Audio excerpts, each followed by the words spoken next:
Uf namoonni tokko mucoolii gara isaatti hin fidanii. Bartoonni immoo ifatanii isaan dhoowwan.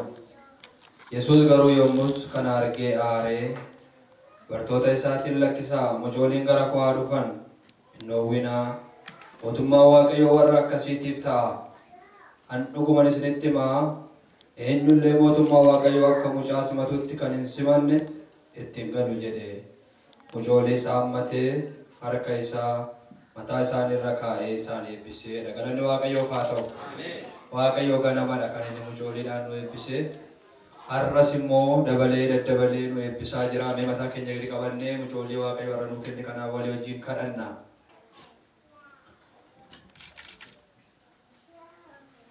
Hundumaa kan dandeessu, hundumaa gararraa kan jirtu yaa Waaqayyo Abbaa keenya Gooftaa, mootii Waaqaaf lafaa. Har'as nu gargaartee nu wajjiniin taate yaa Waaqayyo. Kunoo yaa Gooftaa, eebba numa hin qabne biyya lafaa namni beekaan namaa kennuu hin dandeenye nu eebbiftee nu kennite. Maatii Paaster Faayisaa fi yaa Waaqayyo Istiivenii Ooliyaad mucaa fayya qabeessa mucaa nagaa kanaan eebbifte. Isaan irra immoo dabarsitee waldaa kiristaanaatti nu eebbifte. Si galateeffanna galanni siif haa ta'u. Waan goote kanaaf galanni siif haa ta'u. Gooftaa isa nuti gochuu hin dandeenye, isa biyya lafaa gochuu hin dandeenye nu goote. Eebba isa dhuma hin qabne kanaan nu eebbifte. Mucaa fayyaa, mucaa nagaa nu laatte. Isa kanaaf si galateeffanna galanni siif haa ta'u. Amma immoo yaa Waaqayyo Gooftaa eebba nu laatte kana dabarsinee sitti kennina yaa Waaqayyo.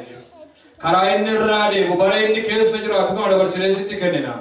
Ayyaanni kee dhuma hin qabne bara hamma baraatti Ooliyaad wajjin ta'uun jaalala kennuuf haa ta'u.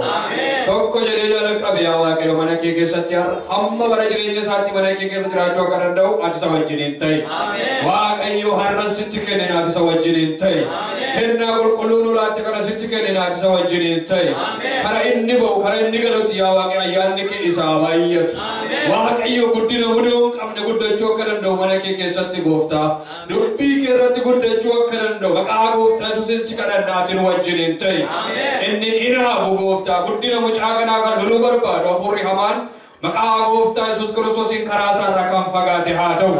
Sitti kennineerra maqaa Gooftaa Yesuusiin dhiiga kee qulqulluudhaan kan eegame haa ta'u. Galanni siif haa ta'u. Gochaa goote kanaaf ulfaadhu. Amma sitti kennina Gooftaa. Maatii miiraan yaa Waaqayyo eebba laacheef yaa Waaqayyo dhala laacheef mucaa nagaa laacheef si galateeffanna maatii kana dachaa eebbifte galanni siif haa ta'u. Eebba isaanii laache kanaaf galanni siif haa ta'u. Ammas sitti kennina Gooftaa. Mucaan kun mana kee keessatti guddachuun dubbii kee irratti guddachuun maqaa Gooftaa Yesuus Kiristoosiin jaalala kennuuf haa ta'u.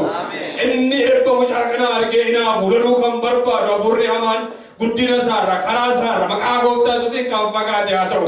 Mana kee keessatti guddachuu akka dandeessu dubbii kee irratti guddachuu akka dandeessu maqaa Gooftaa Yesuus Kiristoosiin ayyaanni kee hamma dhumaatti ishee wajjiniin haa ta'u. Eebba nu laatte kanaan immoo nus eebbifamuu akka dandeenyu Gooftaa. Bara galgala bara dulluma keenya keessa isaa irratti boqochuu akka dandeenyu Gooftaa. Nuunis ayyaana keetti nu gargaari. Maatii hubannaadhaan guddisu, waldaa hubannaadhaan isaan guddisu akka taanu hubannaa nuu kenni. Waaqayyo dubbii kee karaa kee irra buusuu akka dandeenyu. Bara guddatanitti dubbii kee irra bu'uu akka danda'an, karaacha agarsiisuu akka dandeenyu. Maqaa Gooftaa Yesuus Kiristoosiin yaa Waaqayyo, anii fi waldaan kun si kadhanna nuunis nu gargaari. Yeroo hafe hundumaa irratti nu wajjin ta'i. Maqaa Gooftaa keenya Yesuus Kiristoosiin karaa keenya nu dhaga'i. Ittaansinee akkuma barame kennaa isaanii laannaa karaa waldaatiin abbashoon nuu laata isa.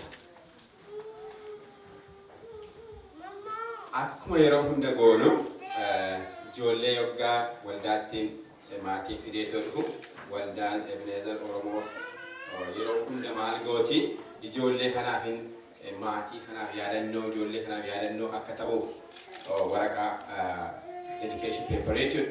Fireemiin ana jettee kenniti. Kanaafiin jecha amma immoo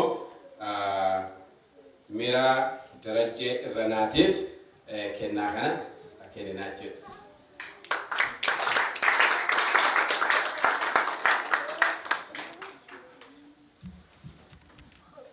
Tansee Ooliyaad Frederick Atomsa.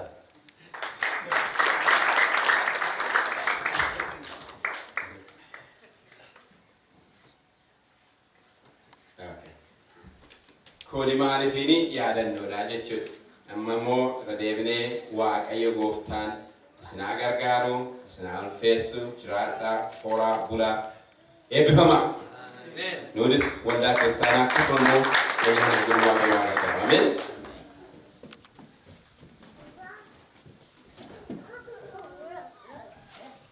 Alex Kenya.